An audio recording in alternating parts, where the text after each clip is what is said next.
Democratic candidate for governor Neil Abercrombie says his opponent, Mufi, is using religion to divide voters and attack Abercrombie's integrity and character. Abercrombie is calling negative the new radio ad and flyer from Island Values, a group that asks Christian conservatives to vote for Hanneman because they say civil union supporter Abercrombie is, quote, unacceptable. As KITV4's Denby Fawcett tells us, the Hanneman campaign says it had nothing to do with the ad or the flyer. The flyer, created by the recently formed group called Island Values, says Neil Abercrombie does not share the values of the faith-based community. Dennis Arakaki, formerly of the Hawaii Family Forum, voices the radio ad. In the battle over HB 444, we learned the importance of electing people with our traditional Christian values. HB 444 is the civil unions bill. Abercrombie supports gay unions. Hanneman does not.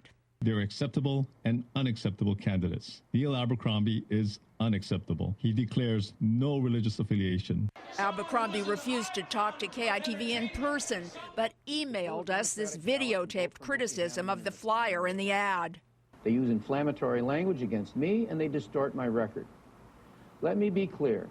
This kind of divisive and deceptive politics has no place in Hawaii.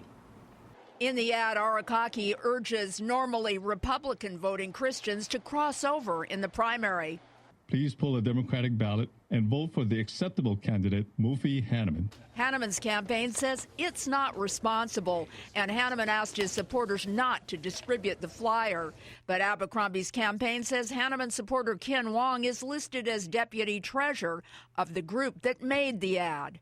Hanneman's campaign says Wong is free to express his individual opinions.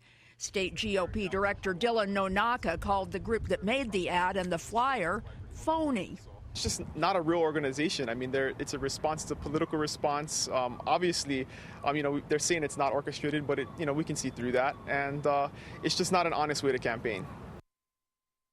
Arakaki of Island Values did not return KITV's calls. We wanted to ask more about how the group was formed and when it was formed. Denby, are the Republican officials mad about this group urging conservative Christians to vote Democrat? Oh, yes. The conservative Christians vote Democrat in the primary. It takes votes away from Republican candidate Duke Iona and also from 13 other contested Republican primaries. Paula. All right. Thank you very much, Denby.